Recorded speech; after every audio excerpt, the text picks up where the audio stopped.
নিজের ঘরে বিবি আছে, সাবিনা গো আই লাভ ইউ, আমি তোমায় খুব ভালোবাসি বিবি রে, আমি তোমার প্রাণের স্বামী, তুমি আমার অর্ধাঙ্গিনী, আমি তোরে ভালোবাসি। ওদিকে আবার আপনার রিজিয়ার সাথে ভালোবাসা, একজন বিবি থাকলো অন্য মেয়ের দিকে আসক্ত হয়ে গেল। আল্লাহ বলে আমি জেনা দিয়ে জাহান্নামকে ঢেকে রাখলাম। নাম্বার 3 হলো যারা চুরি করে, আমি দিনের বেলায় নামাজ পড়ি, রাতের বেলায় নামাজ পড়ি, আর ভারী রাত্রে মাল আমি চুরি করি। এমন লোক আছে কি নাই? এমন লোক নাই? এমন লোক আছে। নামাজ পড়তে গেলাম, ফজরের নামাজ হয়ে গেল, আলহামদুলিল্লাহি রাব্বিল আলামিন, ইমাম নামাজ পড়ায়, আবার ইমাম যখন নামাজ পড়ায়, ইমামের নামাজ হয়ে গেল, আমি নামাজ ফার্স্ট কাতারে পড়লাম, ভাই গো আমি নামাজও পড়লাম আবার চুরিও করলাম। আল্লাহর নবীর কাছে একজন সাহাবা আসলেন, হুজুর অমুক সাহাবা আছে, আবার নামাজ পড়ে আবার চুরিও করে। নবীর কাছে শিকায়ত করছে, হুজুর ওই সাহাবার নামাজও পড়ে চুরি করে, কি করবেন? নবীজি বলছেন এই ডোন্ট ডিস্টার্ব, তাকে ডিস্টার্ব করো না, মানে চুরি করতে বললেন তাই বলছেন নাকি? নবীজি নিষেধ, তোমরা কিছু বলতে যেও না। নামাজ এমনই একটি জিনিস, নামাজ এমনই একটি বিষয়, অশ্লীল কাজ, নোংরা কাজ থেকে বিরত রাখবে নামাজ, যদি নামাজের মতো হয়। আর আমরা নামাজ পড়ি আলহামদুলিল্লাহ রাব্বিল আলামিন, মনে মনে ভাবছি আল্লাহ গো পটলে তো পানি চলছে, পানি বেশি হয়ে গেল নাকি কম হয়ে গেল, গায়রিল মাগদুবি আলাইহিম ওয়ালাদ-দাল্লিন, ফেরেশতারা বলছে তোর পটলও হবে না, নামাজও হবে না। কথা বুঝেন নাই আমার? আল্লাহ নবী বলেন as-salatu মিফতাহুল জান্নাহ, নামাজ হলো জান্নাতের চাবি। আর নামাজ হলো জান্নাতের চাবি। চাবিটা কেমন আমি আপনাদের বলি, এটা হাদিস আমি বলি না, আমি হাদিসের সারমর্ম বলবো।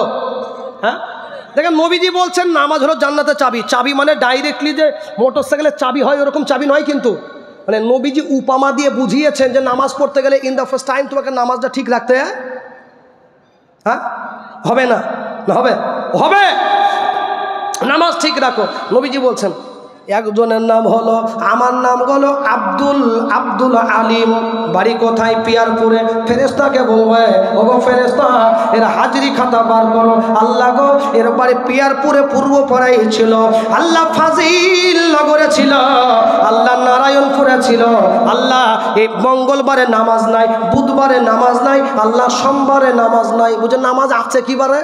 বুঝে আল্লাহ খালি জুমার দিনে কোনো রকম আছে। এমন লোক নাই গো?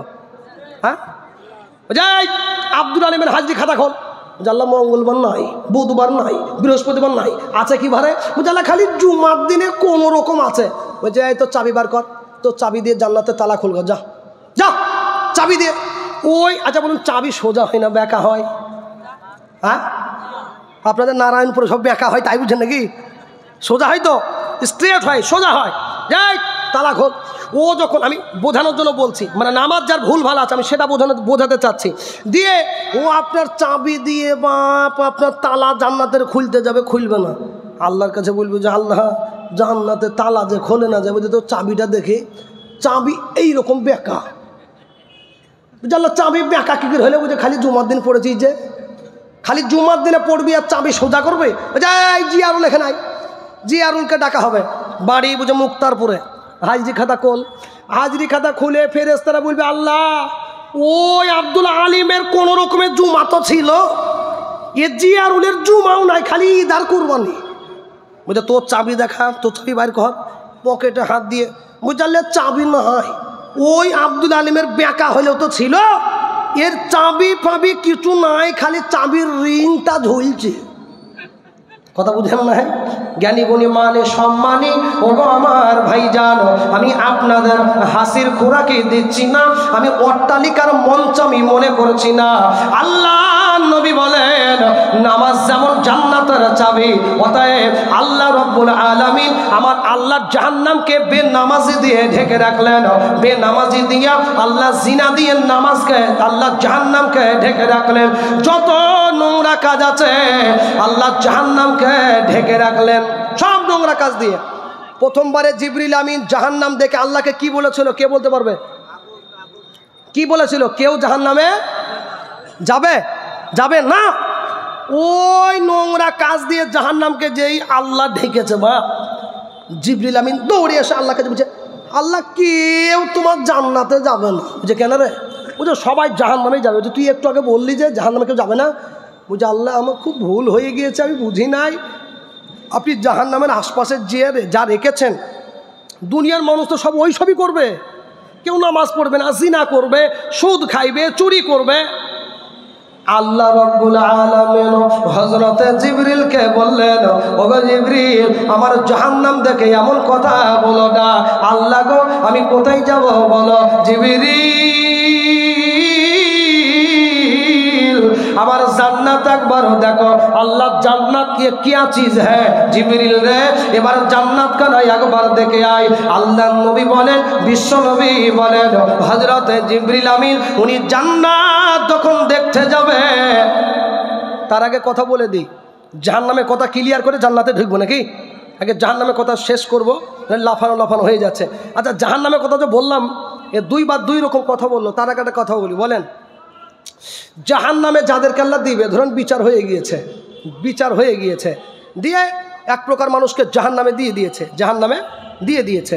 তো জাহান্নামে দিয়ে দেওয়ার পরে ওদেরকে কি জাহান্নাম থেকে বাইর করবে? আর কোনো দিন বাইর করবে? করবে, বাইর করবে। নেক আমল কম আছে, গুনাহ বেশি, জাহান্নামের শাস্তি, উপযুক্ত শাস্তি পেয়ে যাবে, আল্লাহ জান্নাত দিয়ে দেবে। হঠাৎ করে একদিন আল্লাহর রহমতে জোশ মারবে, আল্লাহর রহমতে জোশ মারবে, দিয়ে রহমতে যখন জোশ মারবেন, জাহান্নামীরা খুব চিৎকার মেনে আর্তনাদ করবে, চিৎকার করবে।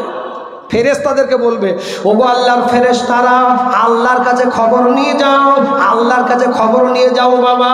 হযরতে জিবরিল আমিন নয়, এবার জাহান্নামের মালিক, জাহান্নামের ফেরেশতা হযরতে মালিককে বলবে, ওগো মালিক, আমার আল্লাহর কাছে ফরিয়াদ করো। দুজন জাহান্নামী বান্দা, একজন নয়, একজন নয়, দুজনকে বলা হবে। বিশ্ব নবী আরো একটি হাদিস আপনাদের শোনায়, ওরে ভাই, একজন জাহান্নামী আল্লাহর কাছে আসবে, আল্লাহর কাছে এসে আল্লাহর কাছে হাজির হইবে, মালিক গো, ও মালিক, আল্লাহ গো, আমি আপনার নগণ্য গোলাম, আমি আপনার বান্দা। বলে কোথায় ছিলি এতদিন? বলো মালিক গো, আমি জাহান্নামে ছিলাম। আল্লাহ, আমি জাহান্নামে ছিলাম, আজকে কি ব্যাপার? আমার কাছে কেন এসেছো একবার বলো। মালিক, আমি জান্নাতে চাইব না। কেন চাইবি না? মালিক গো, আমি জান্নাত আমি নিব না, আমি জাহান্নাম থেকে আমাকে অর্ধেকটা বাগিরে রাখুন। কেটে কেটে বোঝাই, একটা জাহান্নামী ব্যক্তি আর্তনাদ করবে, জাহান্নামের শাস্তি হচ্ছে, হতে হতে হতে হতে হঠাৎ করে আল্লাহর সামনে একদিন আসবে। আল্লাহ কে? বুঝলাম, আমি তোমার অমক বান্দা। কোথায়? বুঝে জাহান্নামে ছিলাম। কি মনে করে? জান্নাত চাস? বলে জি না। বলে জান্নাত চাস না তো কি মনে করে এসেছিস? আল্লাহকে তো বলছে, আল্লাহকে বলছে জাহান্নামে গোটা বডি ছিল, এক কাজ করুন, আমাকে অর্ধেক জাহান্নামের অর্ধেক বাইরে রাখুন, জাহান্নামের বাইরে, মানে পিছনের দিকটা, এই পিছনের দিকটা আপনি জাহান্নামের দিকে সাইডে রাখুন, সামনের দিকটা আপনি জাহান্নামের বিপরীত দিকে রাখুন, যাতে করে সামনে আমার তাপ না লাগে। বলছে তুই জাহান্নাম থেকে বার হয়ে এসে খালি এইটুক চাইলি? বলছে জি হ্যাঁ। এবার এই লোক জান্নাত যাবে, কি বুঝলেন? জান্নাত যাবে খুব চালাকি করে, মানে এ মনে মনে ভাবছে আল্লাহর কাছে খুব গুনাহ করে জাহান্নাম দিয়েছে, ডাইরেক্ট যদি জান্নাত যদি চায়, আল্লাহ যদি আরও জাহান্নামে ভরে দেয়, ওই ভয়ে ও একটু একটু করে আগাবে। একটু শুনেন, বুঝতে পারবেন। ফেরেশতাকে বলছে, একটা কপি রেট নিয়ে আয়, খাতা নিয়ে আয়, কর স্ট্যাম্প, কর স্ট্যাম্প মার, স্ট্যাম্প মেরে দেবে, অমুক নাম, অমুক জায়গায় বাড়ি, অমুক নাম, জি। আর কিছু চাইবে না? বলে আর চাইবো না। স্ট্যাম্প মেরে দেবে, বলছে এর অর্ধেক জাহান্নামে, অর্ধেক বাইরে রেখে দে। ওগো আমার ভাইজান, বহুদিন কেটে যাবে, একদিন নয়, 2 দিন নয়, বহুদিন কেটে গেল। আবার আল্লাহর কাছে ফরিয়াদ করবে, মালিক গো, আমি আপনার সেই নগণ্য গোলাম বান্দারে, বলো বান্দা বলো, আজকে আমার সামনে আমার কাছে কি নিয়ে হাজির হইলা বলো। মালিক গো, আমি জাহান্নামে ছিলাম, আল্লাহ অর্ধেকটা ছিলাম, আল্লাহ অর্ধেকটা বাইরে ছিল। এবার তুমি তো আমাকে সামনে সাক্ষী রেখে স্ট্যাম্প মেরেছ, বলো বান্দা আজকে আমার কাছে কি মনে করে এসেছ একবার বলো। বলে মালিক রব্বুল আলামিন, আলামিন আপনি হলেন গফফার আল্লাহ গো আপনি হলেন রহিম আল্লাহ তুমি দয়ালু দাতা মালিক গো যদি আমাকে ক্ষমা করে দেন আপনার কোনো অসুবিধা হবে না বান্দারে বলো বান্দা আজকে আবার কি চাও বলো আল্লাহর কাছে বলবে আল্লাহ গো আমি অর্ধেক জাহান্নামে ছিলাম আল্লাহ আমি জান্নাতে যাইব না বলো বান্দা আজকে আমার কাছে কি চাও মালিক গো আমার জান্নাত আর জাহান্নামের আল্লাহ মাঝখানে আমাকে একটু জায়গা করে দেন আবার সিগনেচার করো বান্দারে আর কিছু কি চাইবা না বলে না না না আল্লাহ এর চাইতে আমি বেশি আর কিছু চাইব না হযরতে জিবরিল আমিন ওনার সামনে হাজির হবে